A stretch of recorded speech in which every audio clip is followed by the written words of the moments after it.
He's dressed today. He's got slides on the screen, and we look forward, Clyde, to what you have to teach us today. Thank you. And if you can't raise your hand if you can't hear me. That's always a great statement. If you can't hear me, you're not going to raise your hand. But anyway, I've been looking forward to this opportunity because Jesus has blessed me and my wife with a number of opportunities to be engaged in mission work. And I have lots to say. I could talk for hours. Adam said that I'm limited to 3 hours. Anyway, this is to represent just the concept of mission. Mission means serving others. And we certainly have a lot of verses in the Bible that tell us that this is something that Jesus wants us to do, to serve others. We are born with gifts, and we acquire gifts ourselves. And when we share those with others, then we all benefit. And so in this particular case, you'll notice it looks like a classroom situation, but there are youth up front addressing youth who are seated in their chairs. And this kind of thing occurs all over, but not necessarily in a room. It might be under a tree somewhere, or sitting by a river, or in someplace different than that. Next slide, please. And so here's an example of one of the verses which refers to us having gifts, and we should share those. We're not alone, we're not isolated. Jesus is with us and with others, and the whole world is better when we can share what we are able to share. Okay, this is, we lived in Alaska for a while. There is a little community, 165 people who live up near the Arctic Circle in northwest Alaska. And Wales is the closest point between the U.S. and Russia. And contrary to, I don't know if you would remember our Secretary of State, apparently I can't remember that. Oh my gosh, I'll remember the name in a minute.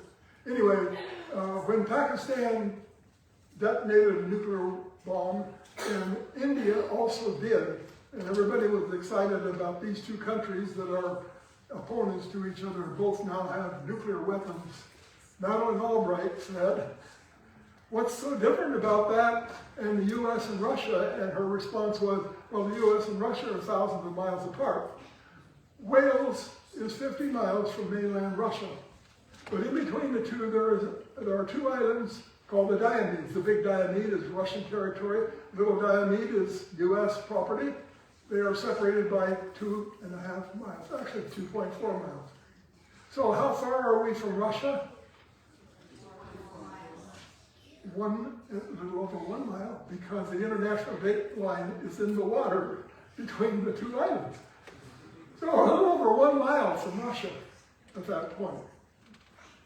But of course, Moscow and Washington, D.C. are a long ways away. But Wales is a small community, 165 people. They have a Lutheran church up there. They have a lay pastor.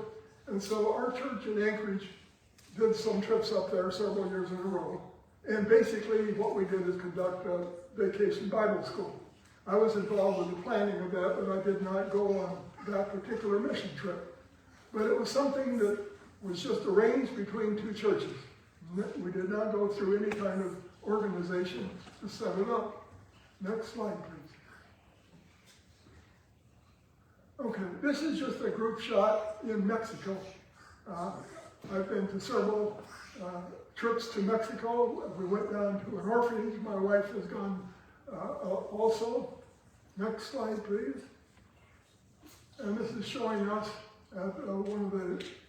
we did several things. We worked with an orphanage, but we also brought food and went along the railroad track where there were kind of like tenement housing. And we had food that we offered from the back of a car. And we had many, many people come. They've come to know what to expect, and they come from all over. And so you can see 3 people who took advantage of the opportunity. Next. This is another example in Mexico. There was a place called Two Fish 2 fishes from the biblical references to feeding the people, and we had different kinds of food, rice and beans and other things, and people just came and they were able to get food. A lot of people brought a bag, a kind of plastic bag, and they would fill that with food so they not only had something to eat there, but they had something to take with us. So these were people just coming from all over that didn't have a whole lot of food. Next, please. Another biblical verse. Yeah, A new commandment. A new commandment. okay. So just another reminder that the Bible does say something about us serving others. Next, please. Here is going to Indonesia. This is one of my favorite places. I've been there 3 times. This particular time, on the left, you'll see people painting. This is the first trip in 2006, so that was 20 years ago today.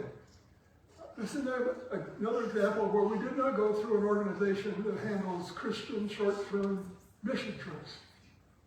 We had a seminarian who made contact with a person from Alaska who went to Sumatra, Indonesia, and he suggested that you get in touch with our church. And we developed a connection there, and later we sponsored him to get his doctorate degree in Minnesota. And he suggested, why don't we go down to this orphanage in Sumatra? So we did that trip in 2006. We learned a lot of lessons from that first trip. But again, this is a case where the church got together with the orphanage. We planned mission trips, and that went on for several years. And I learned a very big lesson from that. We started out, there were 4 of us. There was the seminarian, who was a native of Indonesia, so he was fluent in Indonesian and some other languages. He could speak some English, but I had a heck of a time understanding anything he said in English. And we had a man and his son, 4 of us. And we had many people in the church. You know, mission, that's a good thing. We should be doing mission. I would like to go too, but it's just a bad time. So we changed it and offered it a month later.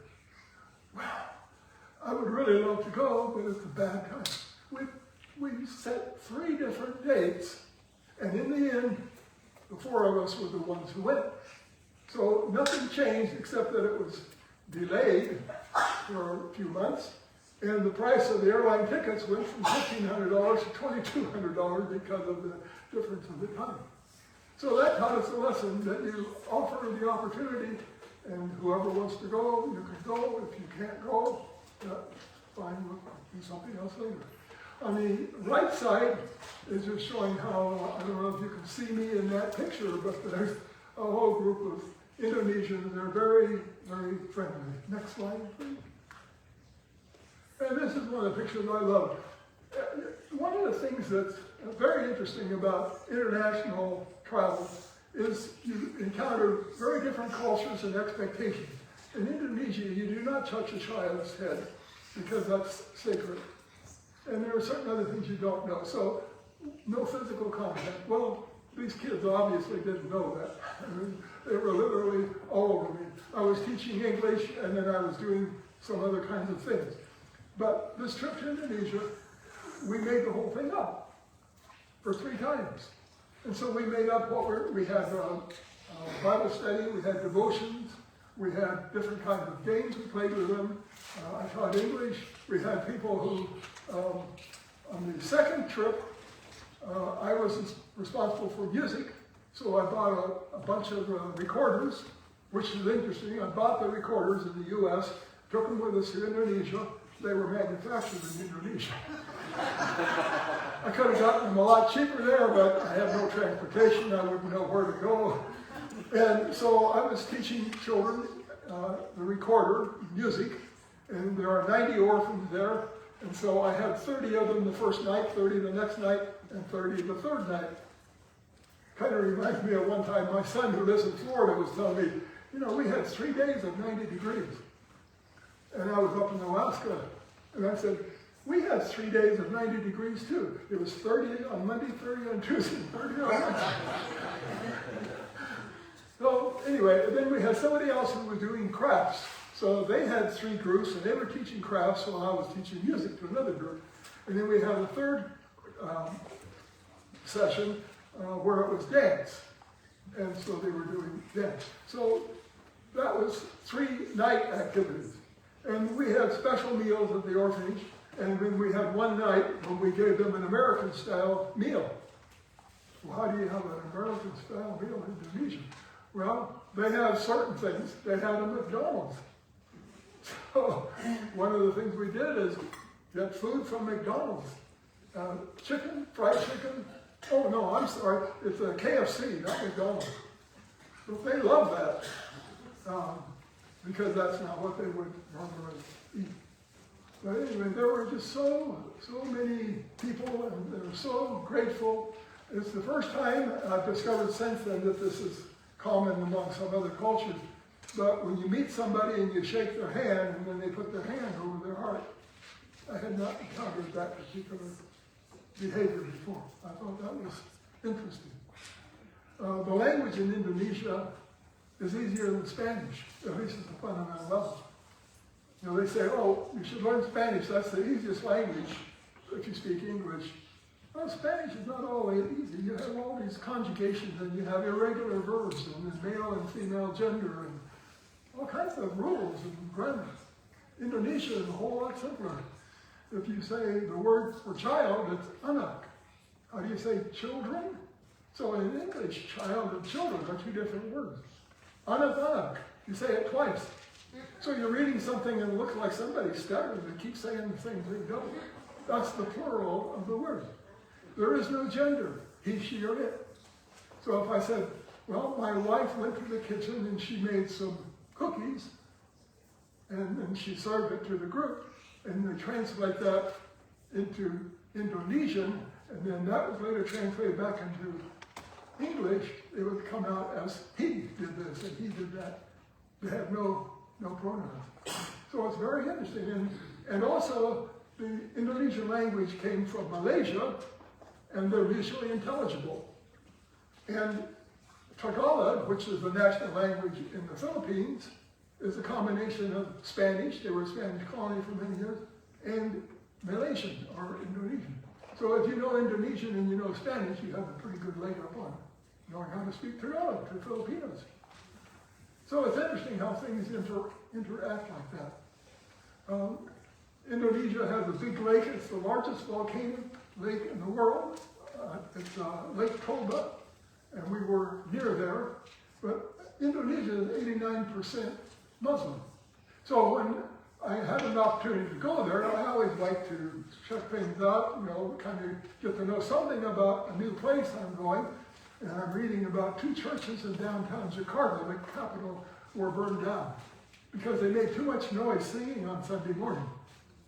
Well, I stayed at a relative house, a relative of one of our people. I guess I should get away from that. And they had this truck come around with a loudspeaker calling people to prayer 5 times a day with a loudspeaker. Talk about being too noisy. But they used to have a dictatorship there, and there are 5 religions that are recognized, and they're all, according to the Constitution, they're equal. But when you have 89% of one particular category, they become a little more equal than the others. Under the dictatorship, that was kind of under control. Now they have a democratic form of government. They've had that for the last 20 years. And so now the majority are making changes that I don't think are really good. But it gives me a whole different perspective on the idea of democracy. And of course, if I was Muslim, I might feel differently. So anyway, next slide, please. Okay, this is just to demonstrate a principle. So Jesus is saying, what you have done to the least of those, you have done for me. And so here's the person giving someone money. But we don't do that. We don't know how that money is going to go. In Anchorage, they make a big point of don't give people money on the street. There are organizations that will provide shelter, they'll provide food, they'll provide clothing, the money should go to those organizations. So next slide, don't do that. Next, and there's a person who's offering food. Next slide, please. Habitat for Humanity.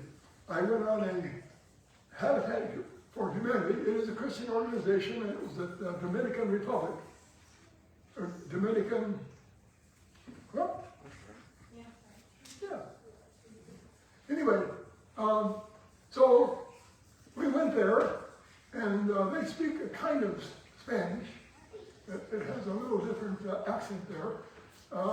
When you go on a Habitat for Humanity kind of trip, they provide lodging for you, and the person that was with me in the room where I was, he was from Puerto Rico, and he was, of course, fluent in Spanish, and I said, this doesn't sound like standard Spanish to me, and he said, yeah, I have trouble understanding them too.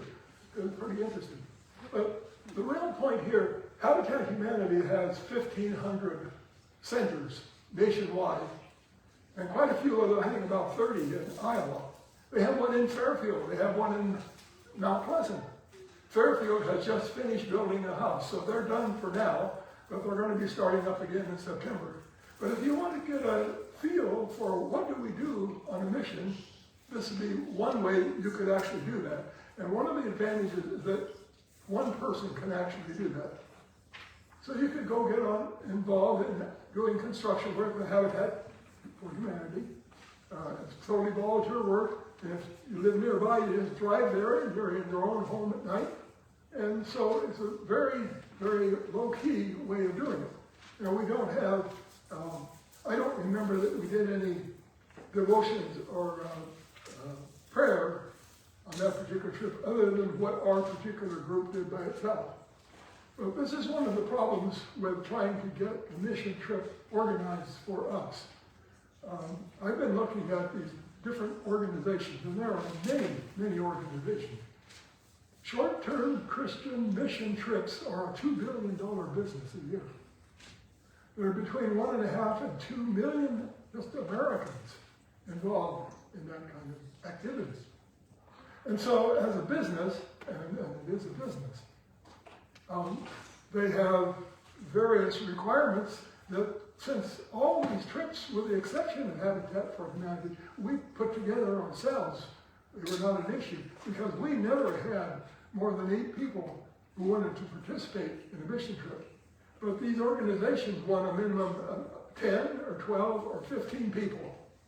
Another thing about the organizations is that, for example, there's a group in Pella, I've been talking to that woman, it sounds like a very good opportunity for us.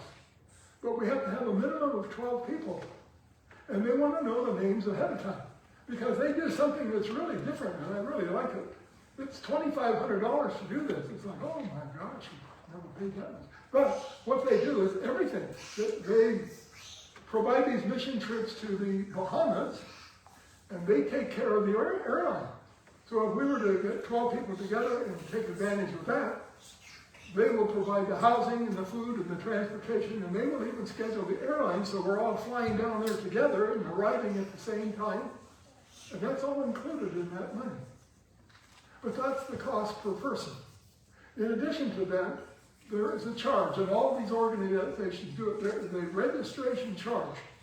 And for this group out of Pella called Many Hands, which is a very credible group, it's $1,000. So we need to sign up. We need to pay them $1,000 to register. And then they want to know our names. Now they're getting our airline tickets, so they want to know more than our, it's not just how many people we have, and who is going, and other information that they need in order to get the airline tickets.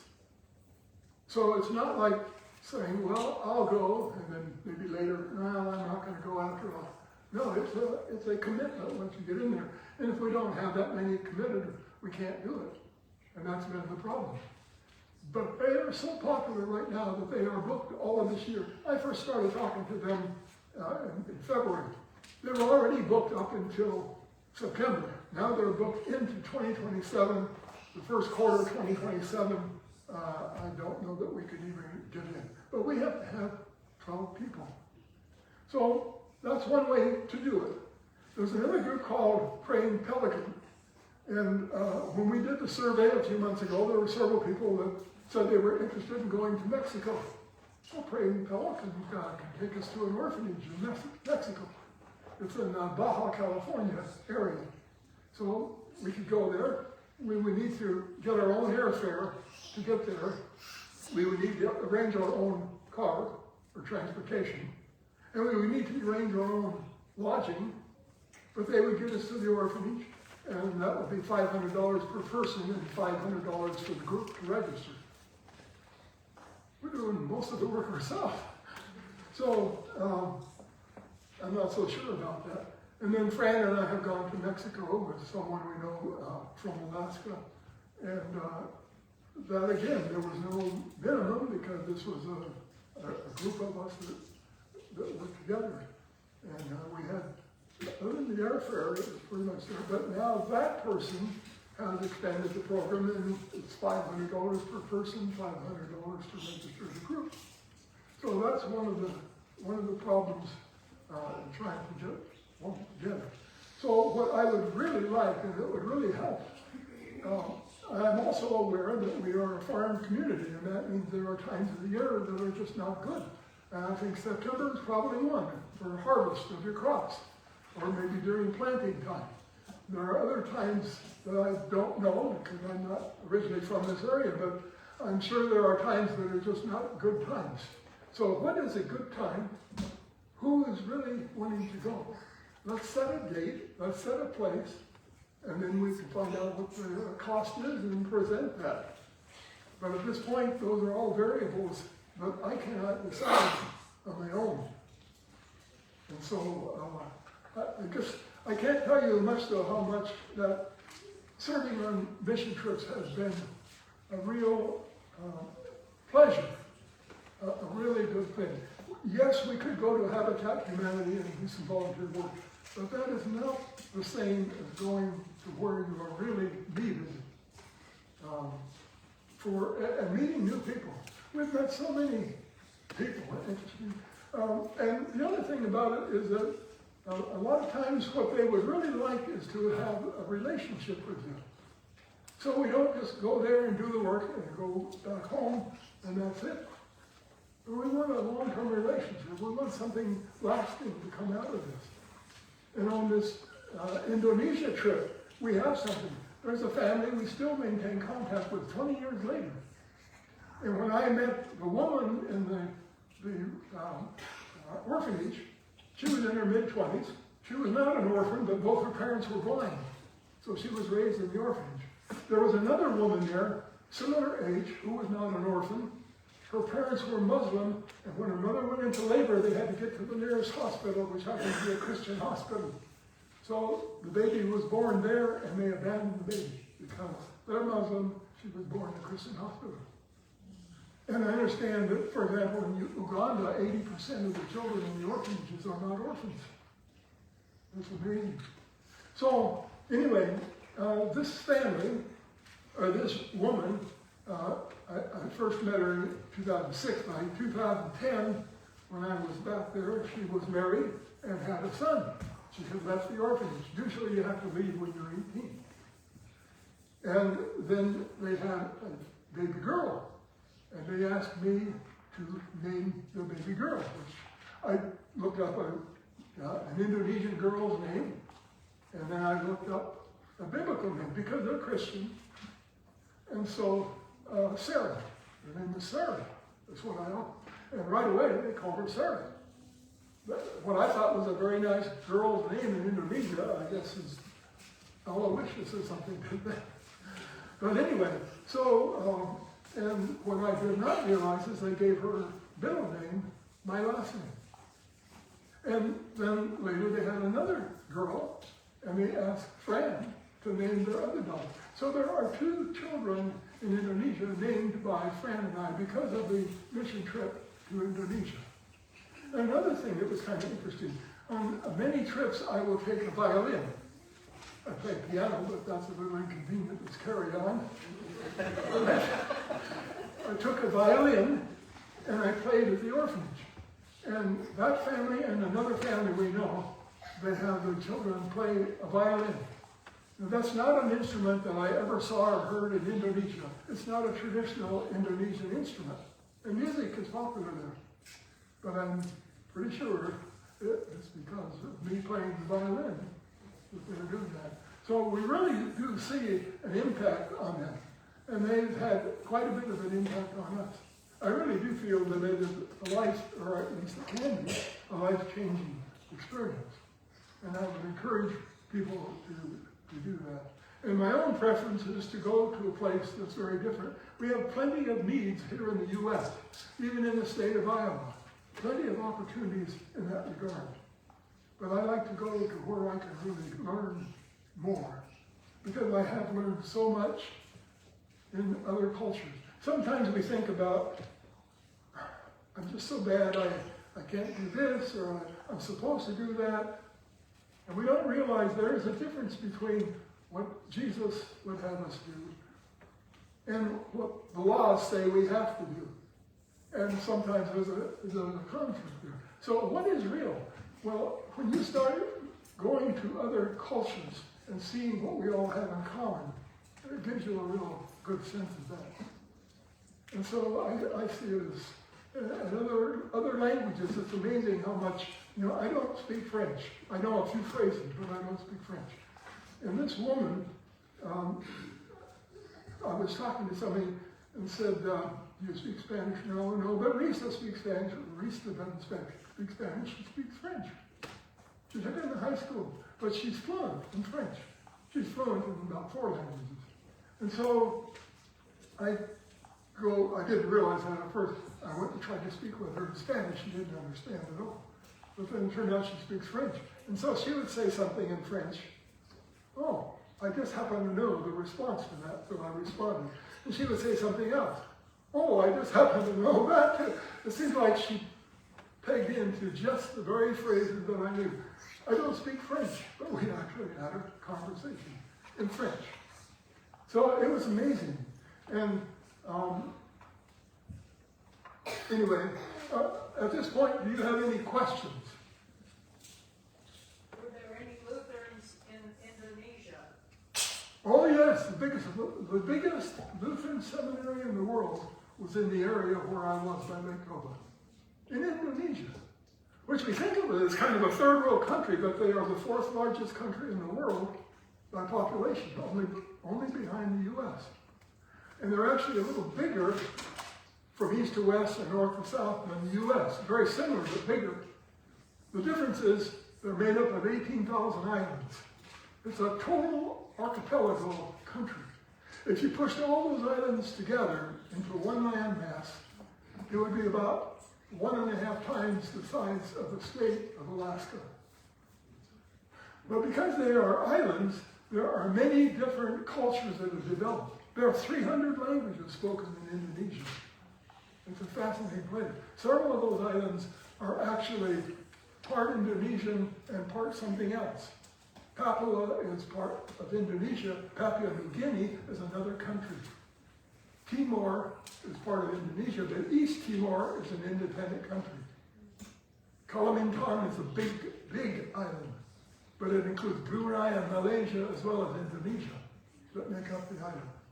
So it's very fast. And the history of the country is anyway, it's just, there's so much there to learn. How did the Lutherans get there?